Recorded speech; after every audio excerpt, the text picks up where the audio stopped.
Hello students, कैसे हो भी। उम्मीद करता हूँ सब ठीक होंगे। देखो अभी आज का जो क्वेश्चन है हमारा, the sum of squares of distinct common prime factor of 120, 210 and 330। क्या कह रहा है अभी, ये कह रहे हैं जो नंबर आपको दे रखे हैं उनके जो कॉमन प्राइम फैक्टर हैं उनके स्क्वायर का सम करना है। तो पहले तो भाई करो क्या, प्राइम फैक्टर निकालो कॉमन। तो 120 के कॉमन फैक्टर क्या होंगे 120 के, तो पहले 120 के लिखो, फिर 210 के लिखो, फिर 330 के लिखो कॉमन फैक्टर। तो देखो 120 को क्या लिख सकते हो आप, 120 को तो अगर मैं कहूँ फैक्टराइज करें 120 को, तो 2 पे चलाओगे तो 60, 2 पे चलाओगे 30, 2 पे चलाओगे 15, 3 पे चलाओगे 5, 5 पे चलाओगे 1। तो इसको लिख सकते हो आप 2 गुणा 2 गुणा 2 गुणा 3 गुणा 5। ऐसे 210 को 2 पे चलाया 105, 3 पे चलाया 3 3 9, 3 5 15, 5 पे चलाया 5 7 35, 7 पे चलाया 1। ठीक है, तो ये आ गया 2 गुणा 3 गुणा 5 गुणा 7। ऐसे अब करो क्या 330, तो 330 के फैक्टर निकालो। तो चलाया 2 पे 2 एकम 2, 2 6 12, 2 5 10, फिर 2 पे 2, 2 पे नहीं चलेगा अभी, 3 पे 3 5 15, 3 5 15, फिर चलाओ 5 पे, फिर चलाओ 11 पे। तो आ गया अभी 2 गुणा 3 गुणा 5 गुणा 11। अब करो क्या, अभी कॉमन फैक्टर निकाल लो, कॉमन फैक्टर। तो कॉमन फैक्टर बताओ अभी क्या है, तो कॉमन फैक्टर तीनों में 2 है, और कोने में 3 3 3 है, और कोने अभी 5 है। तो कॉमन फैक्टर आ गया 2 3 5। क्या आ गया 2 3 5। अब करना क्या है, अब इनके स्क्वायर का सम करना है, स्क्वायर का सम। तो करना है क्या है अभी, 2 का स्क्वायर प्लस 3 का स्क्वायर प्लस 5 का स्क्वायर। ठीक है, अभी 2 का स्क्वायर 4, 3 का स्क्वायर 9, 5 का स्क्वायर 25। तो तब अब कितना आ गया, 25 और 9 34 और 4 38, तो 38 आ गया। तो 38 आपका बी ऑप्शन राइट हो जाएगा। ठीक है, अभी तो ये भी ऐसे होगा सवाल आपका। ठीक है, अभी सी टेट के जो सवाल लिए हैं ना, वो हमने कंपाइल किए सी टेट के सवाल है। ठीक है, अभी तो ये आपको पेपर 2 में देखने को मिल सकती हैं, पेपर 2 में। ठीक है ना, तो सी टेट के सवाल है अभी, तो जो मैथ साइंस वाले स्टूडेंट्स हैं उनको पेपर 2 में देखने को मिल सकता है अभी। ठीक है, तो इसको नोट कर लो, फिर बढ़ते हैं नेक्स्ट क्वेश्चन पे। आ जाओ भी स्टूडेंट्स, सेकंड नंबर क्वेश्चन पे। डिविजिबिलिटी का क्वेश्चन है, अभी कैसे करोगे। ये नंबर है, ये नंबर किससे डिविजिबल है, 72 से। तो कह रहा है कि 3x + 2y की वैल्यू बताओ। देखो अभी जमा घटिया सवाल है ये, कैसे घटिया है, 9 8 5 x। ये लग रहा है 4 नंबर जैसा, 4 6 8, बस एक डिजिट की कमी रहेगी, बस 4 नंबर ही बन जाता। तो देखो 3 6 7 8y। तो किससे डिविजिबल है स्टूडेंट, 72 से। तो 72 का मतलब होता है अभी 2 नंबरों में तोड़ लो, 8 × 9, 8 9 जा 72, 8 9 जा 72। और ये दोनों नंबर आपस में को प्राइम होने चाहिए, इनमें कुछ कॉमन नहीं होना चाहिए। तो भाई 8 की डिविजिबिलिटी क्या होती है, अभी 8 की डिविजिबिलिटी लास्ट के 3 डिजिट है। तो 8 की डिविजिबिलिटी से y की वैल्यू आ जाएगी, तो लास्ट के 3 डिजिट उठाओ। तो लास्ट के 3 डिजिट अगर किस से डिवाइड हो गए, 8 से डिवाइड हो गए, तो ये संख्या 8 से डिवाइड हो जाएगी। तो 8 9 72, 78 में से 72 गया 6, ऊपर से आ गया y। अब y की वैल्यू क्या रखेंगे, नंबर पूरा पूरा 8 से कट जाए। तो आपको देखो सर यहाँ पे 6 आ गया, तो यहाँ पे 100% 8 8 जा 64 आएगा। तो यहाँ पे y की वैल्यू क्या लेनी पड़ेगी, 4 लेनी पड़ेगी। तो y की वैल्यू आ गई 4। तो 9 8 5 x 3 6 7 8, y की वैल्यू क्या लेनी पड़ेगी 4। अब अगर आप y की वैल्यू 4 ले लोगे तो ये पूरा नंबर किससे डिवाइड हो जाएगा, 8 से। क्योंकि अगर किसी संख्या के आखिरी 3 डिजिट 8 से डिवाइड हो गए तो पूरी संख्या 8 से डिवाइड हो जाती है। तो संख्या किससे डिवाइड होगी, 8 से। अब अगर 8 से होगी तो 9 से भी डिवाइड होनी चाहिए। जो संख्या 8 और 9 दोनों से डिवाइड होगी वो संख्या किससे डिवाइड होगी, 72 से। तो अगर ये संख्या 72 से डिवाइड हो रही है तो ये 8 और 9 दोनों से डिवाइड होगी। अब 9 की डिविजिबिलिटी क्या होती है, अंकों का जोड़। तो उनको हटा दो जिनका जोड़ 9 बन रहा है। 9 गया, 5 और 4 9 गया, 6 और 3 9 गया। उसके बाद देखो 8 और 7 कितना होता है, 15 15 15 8 23, और 23 का जोड़ करोगे तो 2 और 3 5। तो इन सारों का जोड़ 5 बन रहा है। तो 5 में भी क्या जोड़े, x। 5 में क्या जोड़े, वो नंबर 9 बन जाए। तो x के लिए कितनी आ जाएगी, 4। x के लिए स्टूडेंट्स कितनी आ गई, 4। तो x की वैल्यू भी 4 आ गई, y की वैल्यू भी 4 आ गई, x की वैल्यू भी 4 और y की वैल्यू भी 4। अब x की वैल्यू 4 रखने से नंबर किससे कट जाएगा, 9 से कट जाएगा। तो 9 से भी कट जाएगा, 8 से भी कट जाएगा, मतलब संख्या 72 से कट जाएगी। तो x की वैल्यू 4 आएगी, y की वैल्यू 4 आएगी। यहाँ पे पुट करना है भाई, x की वैल्यू 4 प्लस y की वैल्यू 4। तो 3 चौके 12, 4 दूनी 8, 12 8 20। तो आपका आंसर आ गया 20, 20 इज योर राइट आंसर। तो सी ऑप्शन आपका राइट हो जाएगा स्टूडेंट्स, ठीक है। अभी तो फटाफट नोट कर लो, बढ़ते हैं नेक्स्ट क्वेश्चन की ओर। हाँ अभी स्टूडेंट्स बताओ फटाफट क्वेश्चन नंबर 3, वीडियो को पॉज करना है और खुद से ट्राई करना है, अगर सॉल्व ना हो तो इसका सोल्यूशन देखना है अभी, ठीक है। तो आ जाओ फटाफट। देखो भी क्या कहना चाह रहा है ये सवाल आपसे, अगर आप डेसिमल हटाते हो तो आप क्या करोगे भाई। देखो 1 2 3 4, 1 2 3 4 5 6 7 8 9, तो मतलब ये है 1275 बटा 10 की पावर 9, क्या बात है, इजिकल टू के मल्टीप्लाई, अगर किसी की पावर नेगेटिव है, अगर किसी की पावर मान लो कोई नंबर ए है उसकी पावर नेगेटिव है, तो पावर पॉजिटिव करने के लिए उसको क्या कर देते हैं, रेसिप्रोकल है, मतलब ए है तो 1/a कर दो तो पावर क्या हो जाएगी, पॉजिटिव।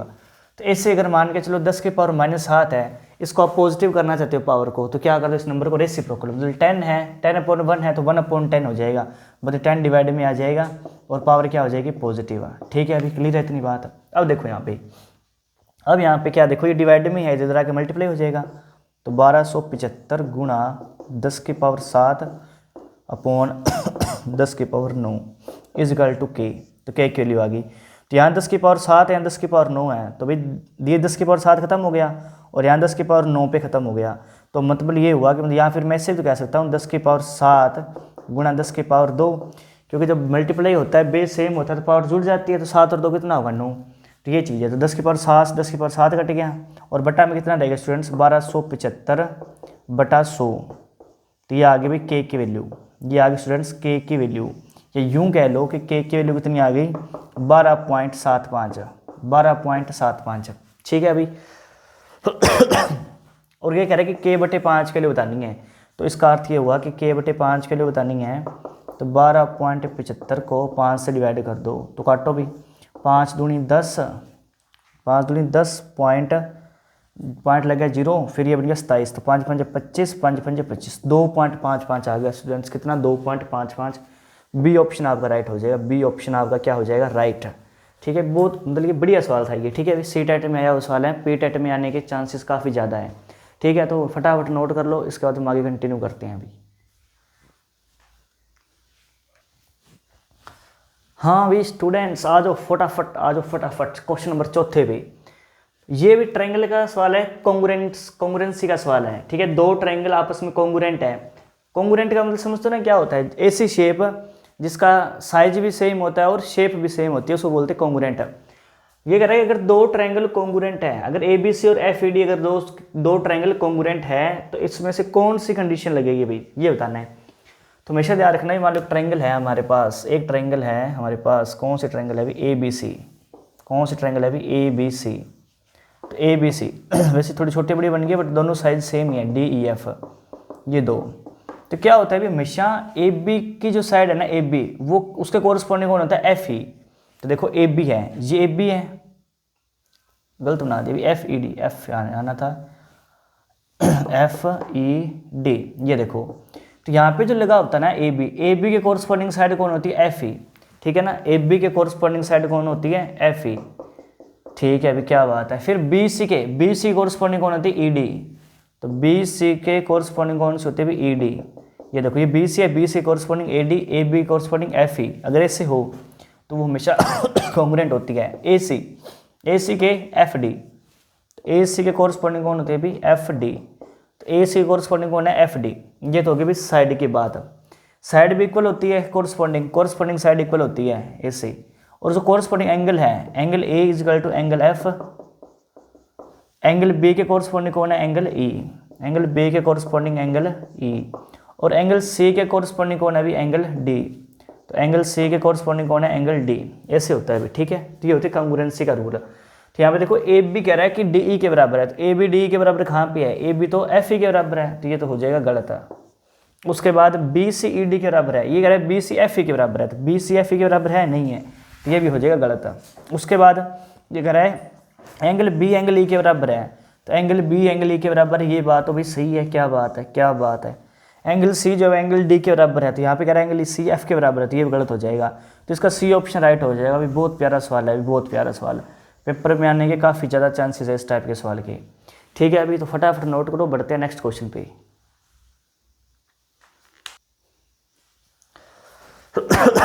आ जाओ स्टूडेंट्स, फटाफट क्वेश्चन नंबर 5वां देखो। वीडियो को पॉज करो, खुद से करने की ट्राई करो भी, बहुत शानदार सवाल है। अगर एक एंगल 90 डिग्री आ गया, इसका मतलब राइट एंगल ट्रायंगल है। तो देखो भी करो, क्या राइट एंगल ट्रायंगल बनानी आती होगी आपको? ऐसे करके ऐसे राइट एंगल ट्रायंगल बनाती है, और जो 90 डिग्री का एंगल है वो बी है, और इसको बना दो ए, इसको बना दो सी। तो कह रहा है ए सी कितना है? ए सी 169 सेंटीमीटर, हाँ कि ना? बी सी कितना है अभी? 120 सेंटीमीटर है। बी सी कितना है? 120 सेंटीमीटर, हाँ कि ना? क्या बात है। अब करो क्या अभी? अब करो क्या? अब ये करो, ए बी बताना है, ए बी। तो लगाओ पाइथागोरस, ए सी का square is equal to A B का स्क्वायर प्लस बी सी का स्क्वायर।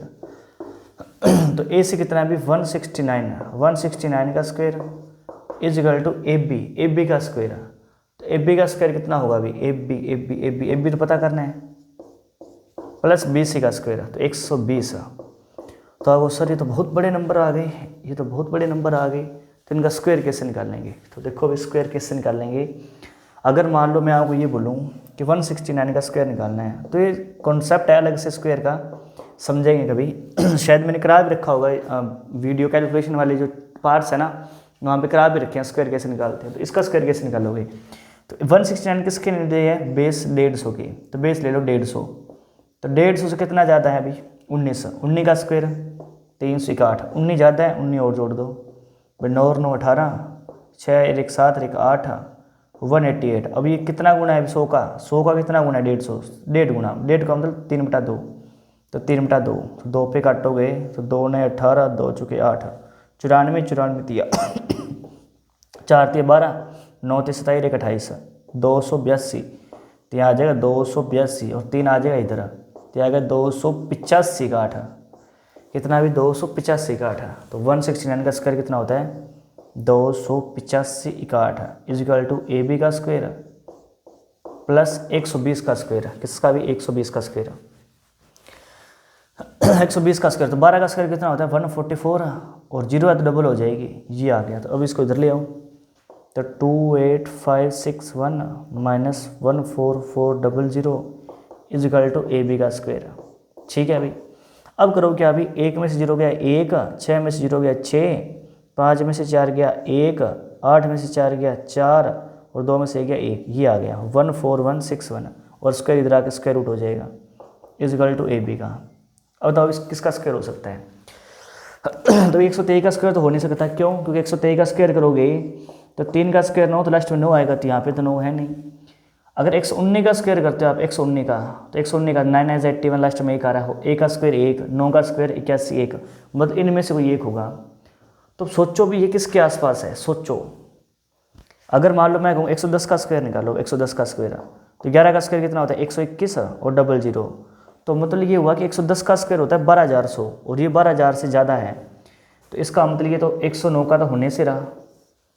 उसके बाद बात आएगी 121 का या 119 का, तो चेक कर लो 120 का, क्योंकि ये नंबर निकालना बहुत आसान होता है। 120 का 12 का स्क्वायर 144 और 00, तो 120 का स्क्वायर होता है 14400, और ये तो 14400 से कम है, मतलब 120 ये तो बड़ी वैल्यू है। तो आपका आंसर आ जाएगा सी ऑप्शन 119 सेंटीमीटर। तो ए भी कितना आ जाएगा? 119 सेंटीमीटर, ठीक है ना? क्योंकि आपको तो ये बताना है 14161 है, ये इसका स्क्वायर रूट क्या है। तो जब मैंने 120 का स्क्वायर निकाला तो वो तो 14400 आ गया, तो 121 का कैसे आएगा? क्योंकि 20 का स्क्वायर इससे ज़्यादा जा रहा है, तो 21 का तो हो ही नहीं सकता। तो फिर हमारे पास ऑप्शन बची 119, मतलब बाई ऑप्शन से जा सकते हो, कोई बड़ी बात नहीं है अभी, ठीक है ना? तो इसको नोट कर लो भी। इसके अलावा एक और भी तरीका हो सकता है ना? इसके अलावा एक और भी तरीका हो सकता है, उसको जान लेते हैं अभी, ठीक है? तो एक बार नोट कर लो इतना। देखो अभी और क्या कर सकते हो, अभी ऐसे कर सकते हो, जैसे ये आपको बताया 169 का स्क्वायर है ना, हाँ कि ना? और 120 है, इसको इधर ले आओ, माइनस 120 का square is equal to A B का स्क्वायर। तो आप ऐसे भी जा सकते हो, A square minus B square. तो A square minus B square का फॉर्मूला क्या होता है? A minus B into A plus B is equal to A B का स्क्वायर। तो 9 से 0 गया 9 आ गया, 6 में से 2 गया 4, 49 आ गया, इंटू 9 और 0 9, 6 और 2 8, 1 और 1 2, तो ये आ गया। और स्क्वायर जब इधर आएगा तो क्या आ जाएगा? Square root. Is equal to A B. तो 49 का स्क्वायर रूट 7 होता है और 289 किसका स्क्वायर होता है 17 का, 17 का तो ये आ गया। 17 साथे कितना होता है स्टूडेंट्स, 17 साथे 119, दैट इज योर आंसर। देखो कोई मत्था मारने का फ़ायदा नहीं है, कोई फालतू में 169 का स्क्वायर निकाल लो, 120 का स्क्वायर निकाल लो, कोई फ़ायदा नहीं है। तो भाई मैंने दोनों अप्रोच बता दिया आपको, दोनों क्या आप डिटेल भी कर सकते हो, अदरवाइज़ आप इस अप्रोच से भी जा सकते हो, ठीक है ना। और अगर उस तरीके से जाते हो तो ऑप्शन को कैसे टैकल करना है ना, वो चीज़ भी मैंने बताना की कोशिश किया बताने की, ठीक है भाई। तो उम्मीद करता हूँ कि आपको समझ लग गया होगा क्वेश्चंस। तो अगले क्वेश्चन में बढ़ते हैं अभी, ठीक है। तो फटाफट नोट कर लो।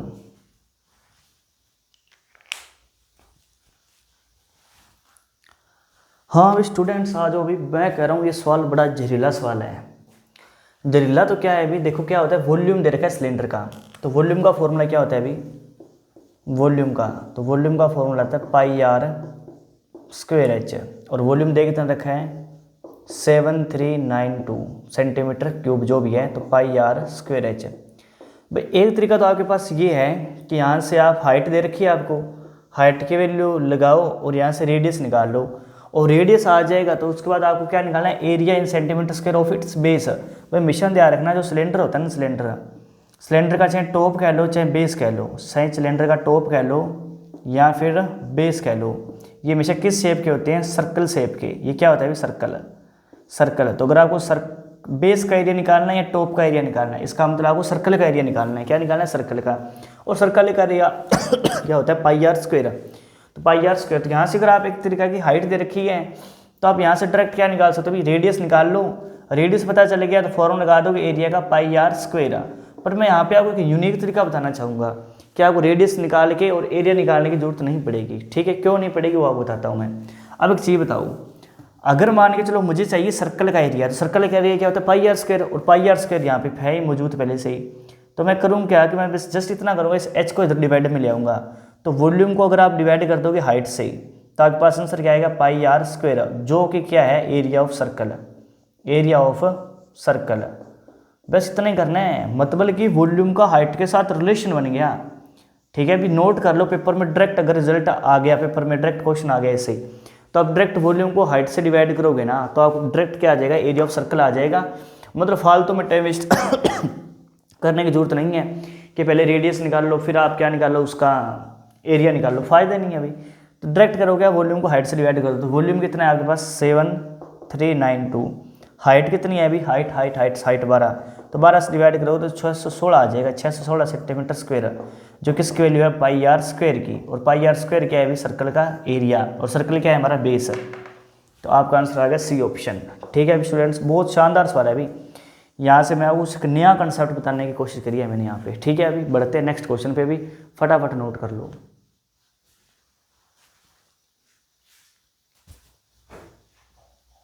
करो भी करो फटाफट। क्या कह रहा है कि कुछ डाटा दे रखा है, इसका मेन मीडियन मोड निकालना है और उनका सम करना है। तो सबसे पहले भी क्या करना होता है, मीडियन निकालने के लिए उसको असेंडिंग ऑर्डर में लिखना होता है। किसमें, असेंडिंग ऑर्डर में। तो देखो असेंडिंग ऑर्डर में लिखो, सबसे छोटा है 9,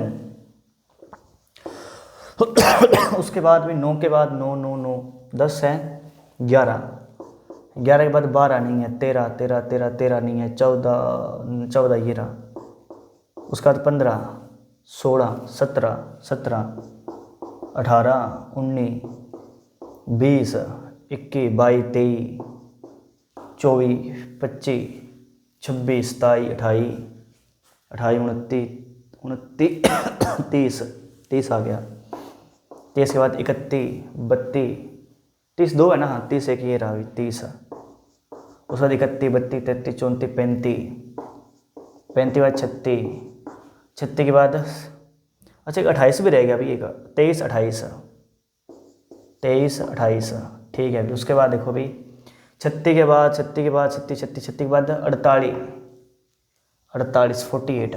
अब देखो भी 1 2 3 4 5 6 7 8 9 10 11 12, 1 2 3 4 5 6 7 8 9 10 11 12, सही है अभी। अब देखो नंबर ऑफ टर्म कितनी है, नंबर ऑफ टर्म है 12।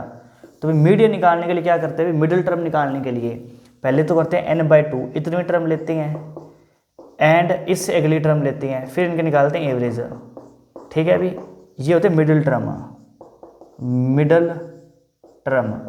तो बताओ अभी n/2, n कितना है 12, तो 12/2, 12/2, 12/2 6वीं टर्म लेनी है और 6 में एक जोड़ेंगे तो 7वीं टर्म, तो 1 2 3 4 5 6, तो 6वीं टर्म और 7वीं टर्म लेनी है, मतलब 23 + 28/2, तो 8 और 3 11, 2 और 2 4 1 5, 51/2, तो ये आ गया 2 दूनी 4, 2 5 10.5, तो 25.5 आ गया, कितना 25.5, हाँ कि ना। तो मीडियन कितना आ गया स्टूडेंट्स 25.5 आ गया, या यूँ कह लो भी जो मिडल में संख्या होती है ना, मतलब 48 से 48 गया, 36 से 36 गया, 35 से 35 गया, 30 से 30 गया, ये गया, मतलब लास्ट में बीच में 2 रह गए मिडिल टर्म। तो जो मिडिल टर्म बीच में रह जाती है ना, अगर एक रहे तो सही है, अगर 2 रह जाए तो उनकी एवरेज निकाल दो, बस बात खत्म। तो मिडिल टर्म कितनी आ गई 25.5 है। उसके बाद बात आ गई मीन की। तो मीन के लिए क्या करते हैं सारों का जोड़, सारों का क्या करते हैं स्टूडेंट्स जोड़। तो सारों का जोड़ करने में कितना आएगा, तो सारों का जोड़ करोगे तो ऐसे जोड़ लो आप, पहले से जोड़ लो 40 40 और 30 70 70 और 30 100 130 130 130 और 30 160 160 180 200 200 और 210 220 230 240, तो ये आ गया 240, तो 240 ये आ गया, ठीक है। अभी उसके बाद जोड़ रहे हो जो उसके ऊपर थे, 8 और 6 कितना होता है 14, 14 और 5 19 19 19 और 8 19 और 8 27 27 और 3 30 30 और 9 39 39 39 और 7 होता है 46 46 और 4 50 50 और 1 51 51 और 9 60, तो 60, तो ये आ गया भी कितना 300 आ गया पूरा पूरा, अगर मेरा जोड़ सही है तो मीन कितना आ गया स्टूडेंट्स 300। और डाटा कितने थे अभी, डाटा 1 2 3 4 5 6 7 8 9 10 11 12, तो 12 से भाग कर दो, 12 दूना 24, अब 30 में से 24 गया 6, 12 5 60, तो मीन कितना आ गया 25 आ गया, मीन 25 आ गया। उसके बाद आ गया बात मोड की। तो मोड क्या होता है अभी, जो सबसे ज़्यादा बार रिपीट होता है, तो सबसे ज़्यादा बार रिपीट है 30 2 बार, तो 30 क्या आ जाएगा आपका मोड, सही है। अभी तो हमने मीन मीडियन मोड तीनों वैल्यू निकाल ली, मीडियन मोड तीनों वैल्यू निकाल ली। उसके बाद भाई जोड़ करना है 30 और 20 50, या फिर यूँ कह लो 25 और 25 50, 50 और 30 80 80.5, तो ए ऑप्शन आपका राइट हो जाएगा 80.5 80.5। तो जो कैलकुलेशन करिए आपके सामने करी है, ठीक है। अभी जो कैलकुलेशन करिए आपके सामने करिए, अभी जो जोड़ किया है जो कुछ भी है, तो अभी बाकी कैलकुलेशन चेक कर लेना, ए ऑप्शन आपका आ जाएगा 80.5, ठीक है। अभी तो फटाफट नोट करो भी, करो भी करो। 8वां क्वेश्चन करो भी, बहुत शानदार क्वेश्चन है, फ्रैक्शन का सवाल है।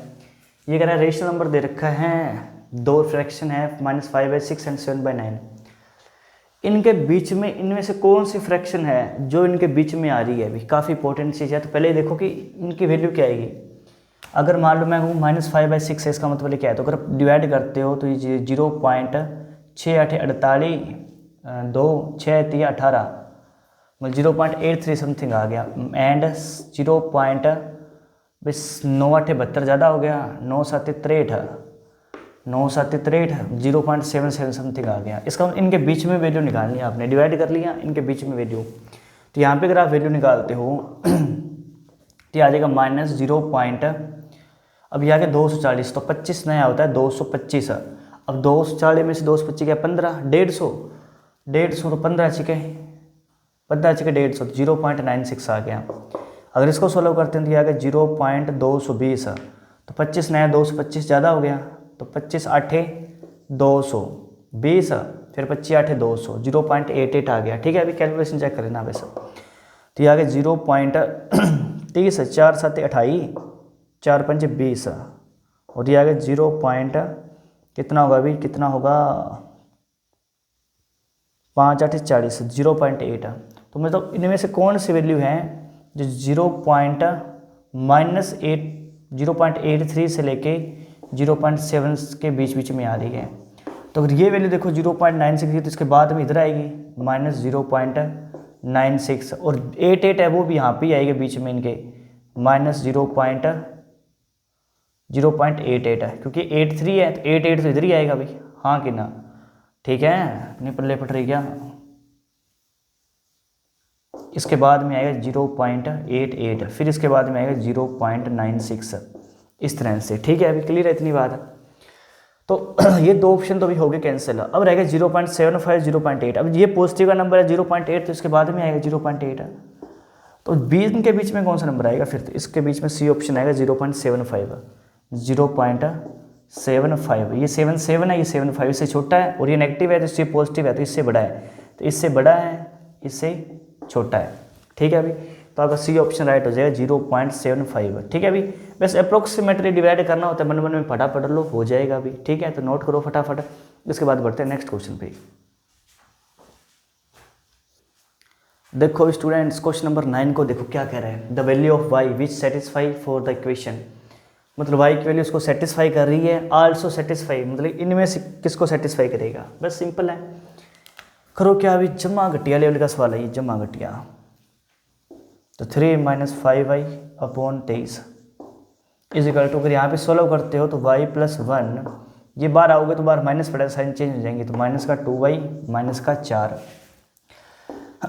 3 - 5y बटा 23 बराबर y में से 2y गया तो माइनस का y, और 1 में से 4 गया तो माइनस का 3। बस ये आ गया। तो करो क्या, क्रॉस मल्टीप्लाई, 3 - 5y बराबर -23, और 23 को इससे करोगे तो 3 - 3 = 9, 3 × 6 = 69। तो करो क्या अभी, करो क्या, 23y है ना, हाँ यहाँ पे y आएगा, तो इसको इधर ले आऊँ, तो -5y + 23y बराबर -69 - 3। तो 23 में से 5 गया, अभी कितना आ गया, 18, और ये आ गया कितना, 72 माइनस का 72, तो y की वैल्यू आ गई -4।